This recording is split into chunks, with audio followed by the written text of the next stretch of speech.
He didn't even look surprised when I told him. That's what pissed me off most. I called Adam into my office, the glass box with a fake plant and just enough visibility for everyone to pretend they weren't watching, and told him I knew. "You interviewed at Norwell Logistics?" I said flatly, arms crossed like I was holding in a damn earthquake. He just stood there with that unreadable expression, hands in his pockets, like we were chatting about weekend weather. Not even a blink. Not a protest. Just calm. "I've trusted you for years," I pushed, voice clipped. "And this is how you repay me?" Still nothing. That's when the rage started to curdle into something colder. I opened my laptop and started typing before he could play innocent. "You don't have to say anything," I said. "Access is revoked. Effective immediately." He tilted his head, not defiant, just resigned. "I did believe in this company," he said, voice steady. "For 4 years without a raise. If you're watching this and you've ever had someone stand in your office like that, utterly unshaken while you're practically vibrating with heat, you know what I felt? Like I was holding a grenade he'd already removed the pin from. And I swear, before he walked out, he smiled. A small one. Not smug. Something worse. Like a man finally freed from pretending. And hey, before I go further, if this kind of behind-the-curtain story has you locked in, do us a favor. Hit that like button and subscribe. Seriously, 97% of people who watch never hit subscribe, and it helps more than you know. Keep stories like this one alive. Now back to Adam. He walked out without saying goodbye to anyone. No clearing his desk. No looking back. The hallway felt quieter the second he left. Like something essential had just been unplugged and no one realized it yet. I sent out a brief email to the team, standard corporate nonsense. "We wish Adam the best in his future endeavors." I didn't mean it. I meant don't ask me questions. Move on. But they didn't move on. An hour later, Marcia from procurement stopped by my door with a nervous half-smile. "Is Adam really gone?" she asked. I nodded. She glanced at her tablet. "He built our entire PO dashboard. No one else has access." I told her to check with IT. She did. They didn't. Not to that one. By lunch, I had 3 more knocks, people politely asking where certain files were, who was maintaining the shipment triggers, why the vendor map wasn't syncing with the ops calendar. Each time, I gave them the same line, "It's being handled." It wasn't. But I didn't panic yet. Not then. I told myself he'd left cleanly, that he hadn't sabotaged anything, that everything could be rebooted, reassigned, restructured. And still, something gnawed at me. A comment he made last quarter during a project sync. I dismissed it then, barely listening. Something about automation that didn't need babysitting but wasn't built to raise itself either. I should have listened harder. Should have asked for documentation like I kept telling the junior staff to do. But I didn't. I trusted him the way you trust a chair to hold you, until you fall flat on your ass. And Adam Carver? He didn't just walk out the front door. He left something running behind him. Something I couldn't see. Yet, the email I sent was 23 words long. "Adam Carver is moving on to pursue other opportunities. We thank him for his contributions and wish him continued success." That was it. No cake in the break room. No group card. No awkward circle of forced smiles. Just a cold, digital farewell that hit inboxes at 4:42 p.m. on a Wednesday. An hour most people were just beginning to consider what they'd reheat for dinner. I watched the read receipts stack up, one by one. No replies, no questions yet. Just that eerie silence, the kind that settles in when people are pretending not to be blindsided. Thing was, I expected a few confused looks. Maybe someone stopping by my office to fish for context. But not this. Not full-on disorientation. Tyrone from Ops sent a Slack message to our team channel. Who's handling the Friday shipment triggers now?" Then Emily chimed in. "Wait, Adam's gone? No one had a real answer. Because truthfully, I didn't have one either. I acted like it was a clean break, but deep down, I knew it wasn't. Not really. Adam wasn't the kind of guy who made loud exits or tossed grenades on his way out. But he was the kind of guy who could disappear and still haunt a system. He trained half the people in that building. Quietly. No ego. No reminders of what they owed him. He built dashboards the rest of them depended on without even understanding how the damn things worked. To most, he was background support, reliable, invisible, always on. And that's what made him dangerous. I could feel it, like a loose thread I just yanked, not realizing it was holding the whole suit together. Meanwhile, I kept thinking about that meeting 6 months ago when he asked for a raise. Not his first time, either. The first one had been 3.5 years ago. I still remembered the wording on that initial request. To reflect expanded responsibilities and performance. I gave him the usual line then. We're on a tight cycle. Let's revisit this next quarter. Next quarter came. He'd improved onboarding speed by 28%. I told him, there's a promotion freeze across departments. Another 6 months, he'd automated half the procurement logs. I told him, you're invaluable, Adam, but there's no room right now. He never raised his voice, never threatened to leave, just nodded and kept working. The kind of patience that makes you forget someone's keeping score.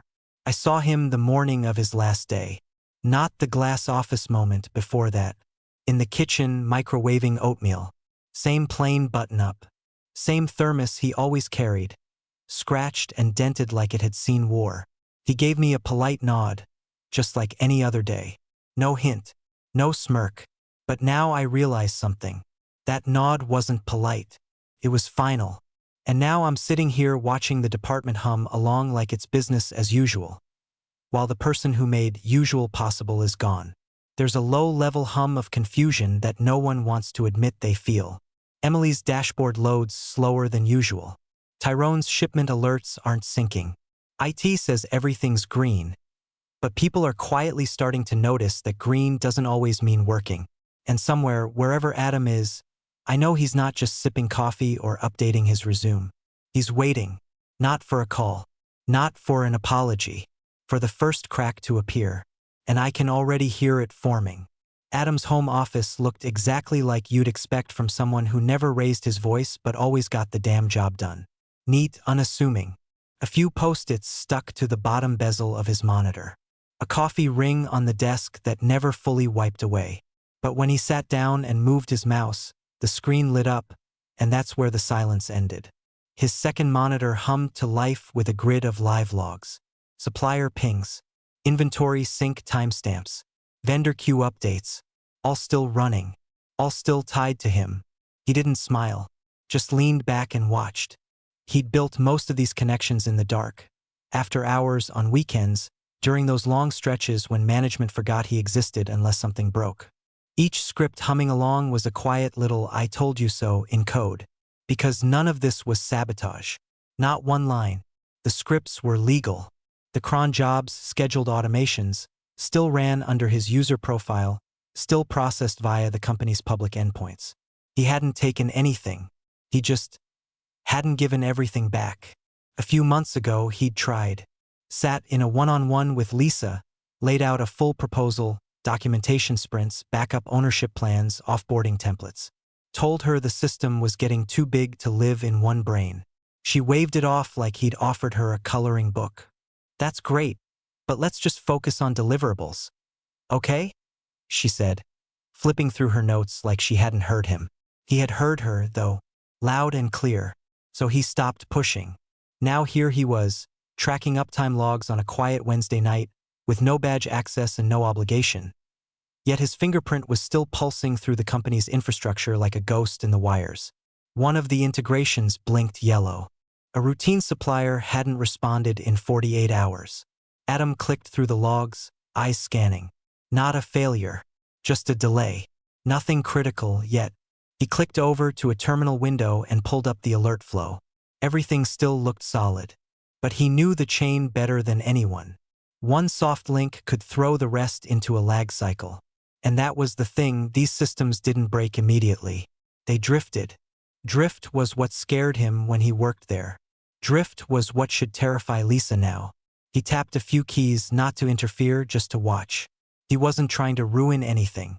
But he was also no longer there to catch the first wobble.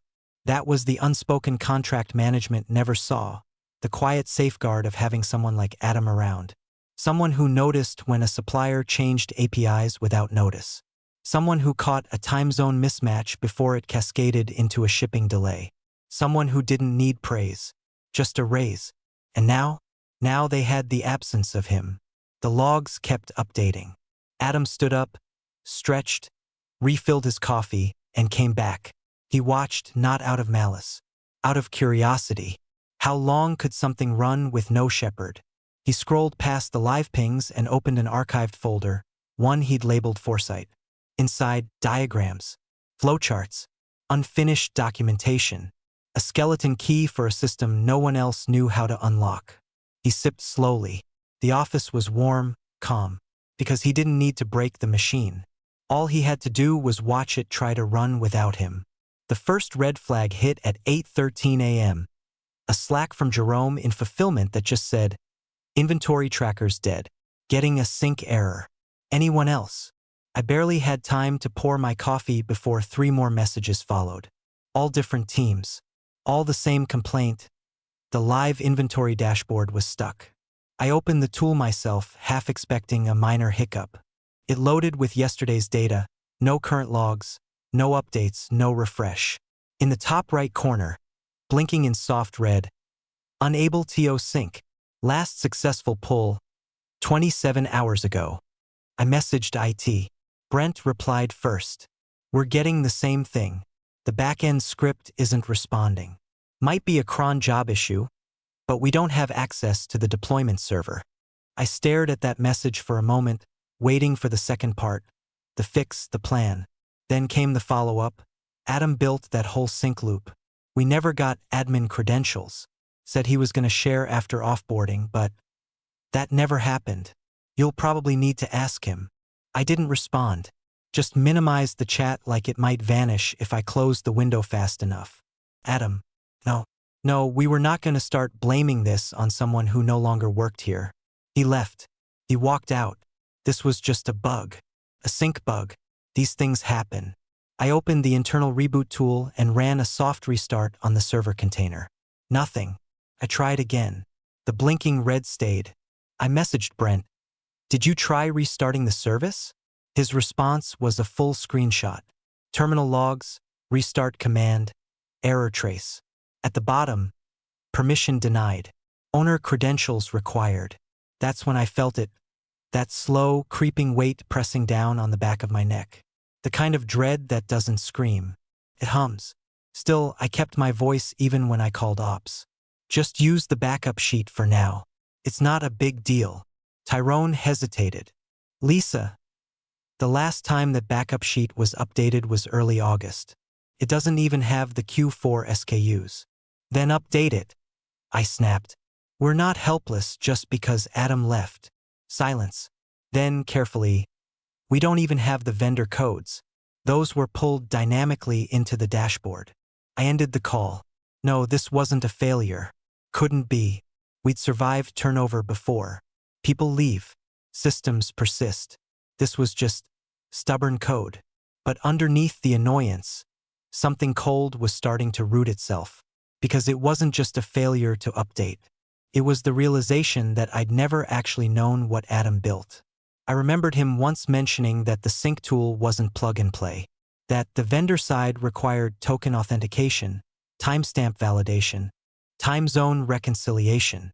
I nodded back then like I understood, like I cared. Now I cared. Now I was rebooting tools I couldn't access, asking engineers for admin passwords they didn't have, and watching the entire logistics pulse of our company lag behind like a dying signal on a submarine radio. One tool failing could be a blip, but this wasn't just a blip. It was the first wire snapping under pressure. And the hum in the air? It was the sound of everything Adam used to hold together, starting to come undone. The call came in just before lunch, right when I thought I had the morning under control. A number I half recognized but couldn't place. I answered anyway, hoping it was a scheduling issue, maybe one of the junior analysts calling from a different line. "Hi, this is Erica from Core Source Distribution," the voice said, polite but clipped. "We've been trying to confirm your next PO cycle. Haven't received anything since Monday. Is your system down?" I sat up straighter. "What do you mean?" Everything should be running. We send our POs daily through the automated pipeline. There was a pause on her end, then the kind of sigh that's meant to keep things professional. We haven't seen a single file come through since Tuesday at 3:16 p.m. That's unusual. You usually hit before 10. I lied without hesitation. We're making some adjustments on our end. Should be back online shortly. As soon as I hung up, I opened the backup spreadsheet. It took nearly a full minute to load because of course it did. Nobody had touched the thing since early August. It was riddled with old vendor data, missing SKUs, outdated delivery windows. It might as well have been printed on parchment. I called Brent in IT and skipped the pleasantries. I need you to manually push the purchase orders to CoreSource. He didn't even pretend to be optimistic. Lisa, we don't have that capability.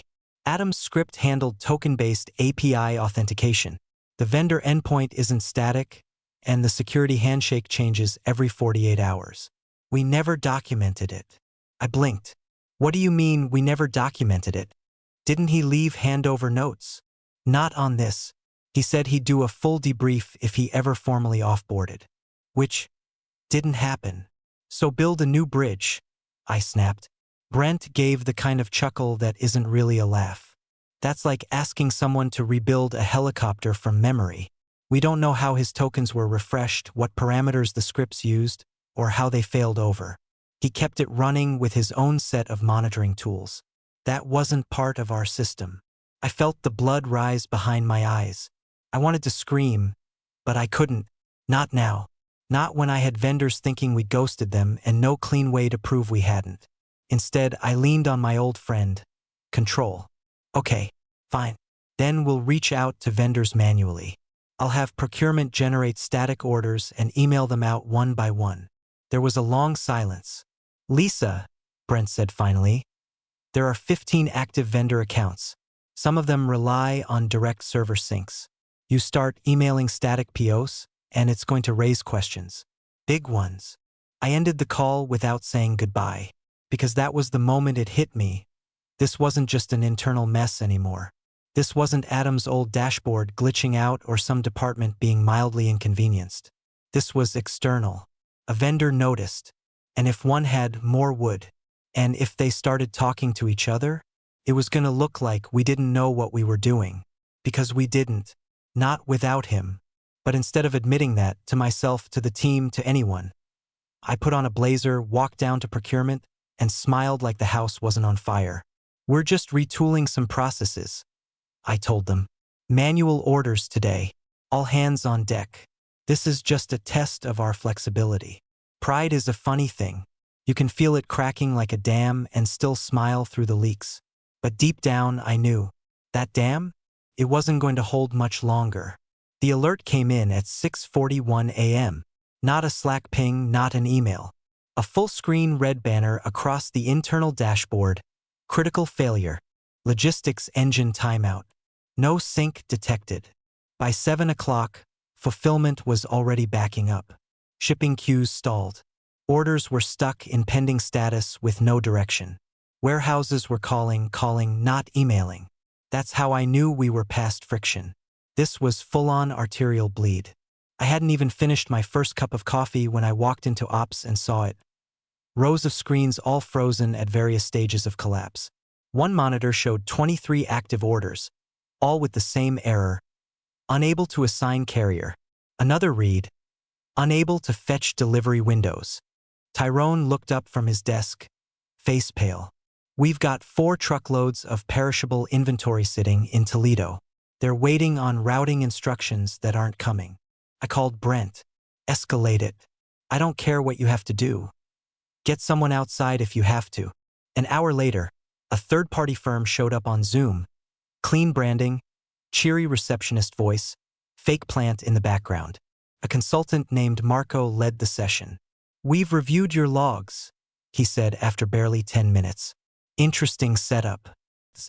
Clever, modular, but highly custom, like someone engineered the system around their own mind. Can you fix it? I asked, teeth clenched. Marco gave a diplomatic shrug. Eventually, but we'd need to reverse engineer it first. There's no documentation, no architecture map. It looks like someone built their own middleware to bypass commercial APIs and optimize routing logic. Very efficient when it works. And when it doesn't? He looked right at me. You get this. I rubbed my forehead. So what? We're just supposed to wait while you decrypt Adam's brain? That's when Marco asked it, the question I'd been dreading. Where's the system's architect? The one who built this? I stared at the screen, blinking slowly. The room went still behind me. Ops wasn't humming anymore. People weren't whispering. They were just watching, waiting. And I said it, quietly, bitterly. He quit. Marco's eyebrows lifted just slightly, and he nodded once like a doctor confirming a terminal diagnosis. I muted the call, turned to Brent, and hissed, "Why the hell didn't we have this stuff logged somewhere?" Brent didn't flinch. "We told you." He offered to do a full transition. He brought up documentation, more than once. "You said." "I know what I said." I snapped, and I did. I dismissed it. I thought it was overkill. Thought we'd always have him around. Now I had vendors going dark, delivery partners threatening contract penalties, and ops burning hours just to keep the orders from rolling back into oblivion. We weren't running anymore. We were triaging. I watched as Tyrone manually pulled order data into an Excel sheet, column by column. Emily was on her third phone call trying to explain to a warehouse manager why his routing dashboard was showing all zeros. I wanted to scream, cry, anything, but instead, I stood there in the middle of my team, flailing, panicking, bleeding revenue by the hour, and I swallowed it. Because the worst part wasn't the system crash. It was knowing I couldn't fix it. And Adam, wherever he was, he could. He absolutely could. But I was the one who cut the cord. Now the whole damn thing was dying in my hands. I didn't sleep that night. No one did. You could feel the exhaustion bleeding into everything. Eyes red, voices hoarse, brains running on caffeine and panic fumes. We stayed up trying to slap together workaround after workaround, but it was like taping paper over a cracked windshield during a storm. Orders kept piling up. Callbacks from vendors turned into threats. By morning, my inbox was a graveyard. No updates, no resolutions, just silence, the kind that screams. I sat at my desk, palms pressed into my temples, watching the screen like it might cough up a miracle if I stared long enough. At 9:12 a.m. it happened. Ping. A new message. Subject. Handover services available. From Adam Carver. I clicked before I could think. The email was short, clinical, not a single word wasted. "Hi Lisa. I understand there have been some disruptions. Happy to assist in a transitional capacity. Rates begin at $245 per hour. I'll bring coffee. Let me know. Adam." That was it. No bold font. No snark. No footnotes. Not even a smiley. Just a straight line of professionalism so sharp it cut. My hand trembled on the mouse. Not from fear yet. From rage. I wanted to scream. Kick something. How dare he? After everything? After walking out with that smug little nod, leaving me to drown in his undocumented genius? But beneath the anger sat something worse. Truth. Because I knew that every minute I hesitated was another shipment late, another vendor circling a breach clause, another inch of reputation unraveling like cheap thread. And he knew it too. That's what made it so unbearable. He wasn't gloating. He didn't need to. The calm, detached tone of the message said everything. "You broke it. I can fix it. But it'll cost you. And not just money. Pride. Control. Power." I forwarded the email to Brent with one line. "Thoughts?" He replied instantly. "We either bring him back or watch this thing bleed out for weeks. Your call." I stared at Adam's email again. Read it once. Twice. Then my mouse hovered over reply. I didn't want to hit send. But I wasn't choosing anymore. I was reacting. To the one person I'd underestimated. The one who now held the instruction manual to my imploding world, and was charging by the hour to turn the pages. They scheduled the emergency call without asking for my availability. No warning, no agenda, just a calendar invite labeled urgent logistics alignment exec review, and 5 little profile bubbles already sitting in the lobby when I joined. The CEO, the CTO, 2 regional directors, and Charles from finance, which told me this wasn't about alignment. It was about liability. The second my camera turned on, no one smiled. Not even that fake corporate half-smile people do out of habit. Just silence and the CEO's voice cutting through like a razor. Lisa, why did we let Adam go? The question wasn't rhetorical. Not curious. It was accusatory. Loaded. I opened my mouth and immediately regretted it. He was interviewing elsewhere. It felt like a breach of trust. The CTO leaned forward, eyebrows drawn. So you let the systems architect for our entire logistics pipeline walk out the door without a transition plan because he took a meeting? I could feel my ears burning. He didn't give notice. It was proactive containment. Containment of what? Snapped Charles. The guy built half of our automation stack. We're bleeding revenue every day he's not here. Do you know how many shipments failed this morning? 67. Some with perishable inventory. We're in breach with 4 vendors. The CEO's voice was quieter, but somehow worse. Did you approve documentation procedures? System redundancy? Did you verify knowledge transfer before terminating? I looked down. My cursor drifted on the screen, over my own name in the corner. I asked for results, I said softly. Not manuals. That silence, that thick, damning silence where you can hear someone sigh through a mute button, that's what came next. Then the CEO leaned back and said, colder than I'd ever heard him. We need him. Fix it. There was no more discussion. No yelling. Just a decision already made. They didn't ask if I was okay with it. Didn't give me the option to reframe or defend or save face. Because this wasn't about face anymore. It was about function. Survival. I was a middle cog in a machine that had started eating itself. The CTO spoke up again, tone clipped. Reply to him. Pay him what he wants. And next time someone suggests system documentation, approve it. I nodded once. It was the only thing I could do. They ended the call without a thank you. I just sat there in my home office, surrounded by the stale smell of coffee I never drank, staring at the blinking cursor in my inbox. Adam's email sat open. Rates begin at $245 per hour. I'll bring coffee. It read like a scalpel disguised as an olive branch. I hovered over reply. No more pride. No more spin. Just this one thing left to do. Admit I needed the man I'd cut loose. And pray he still wanted to come back. He walked in like he never left. Crisp button down. Dark jeans, no tie, no theatrics. No smugness. That's what stung the most. If he'd swaggered in with some tech bro attitude or revenge-fueled smug grin, maybe I could have stayed cold. But he didn't. He nodded politely when the receptionist let him through and made straight for the conference room without asking where to go. When I stepped in, he was already unpacking a slim laptop from a leather bag that looked more expensive than the one he used to carry. A small thermos sat next to it, probably filled with the same jet fuel coffee he used to brew in the break room no one else touched. He didn't look up right away. Just opened the admin console, typed a string of characters that looked like a foreign language, and said evenly, "You'll want to copy this carefully. There's no undo, no venom, no gloating, just facts."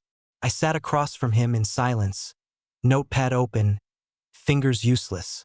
I hadn't written anything down by hand in years.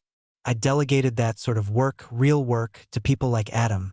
For the next 5 hours, he walked us through the nervous system of the company like a surgeon guiding an operating team through their first transplant.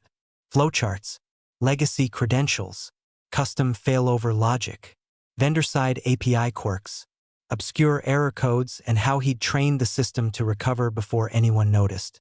It was like watching someone read back a book they wrote with invisible ink. He was patient, thorough, professional, never once made a dig, never looked around the room like he owned it. He didn't need to. By hour 3, even the junior engineer brought in to shadow was visibly sweating, trying to keep up. At one point, she asked how he'd figured out the order rebalancing algorithm. He smiled faintly and said, "By watching where the mistakes always landed." No one spoke after that. At 3:26 p.m., he closed his laptop. That's everything. Anything else, I'll need a separate contract. I stood, unsure whether to thank him or apologize. My throat tightened against both. But I managed awkwardly. We appreciate this, Adam. Really. I didn't expect. He paused at the door, hand on the frame, not looking back yet. You called it betrayal, he said softly. I call it succession planning. Just not yours. Then he glanced at me. Just once. No contempt. No kindness either. Just clarity. And he walked out. I stayed in the room after he left, staring at the conference table covered in hastily scribbled diagrams and half-drunk coffees. Everyone else cleared out quietly, one by one, until it was just me and the door he'd walked through. The systems would work again. Vendors would be calmed. Orders would ship. But none of it would run the way it used to, because the truth was simple, and it echoed louder than anything Adam said that day. The company still worked, just not on my terms anymore.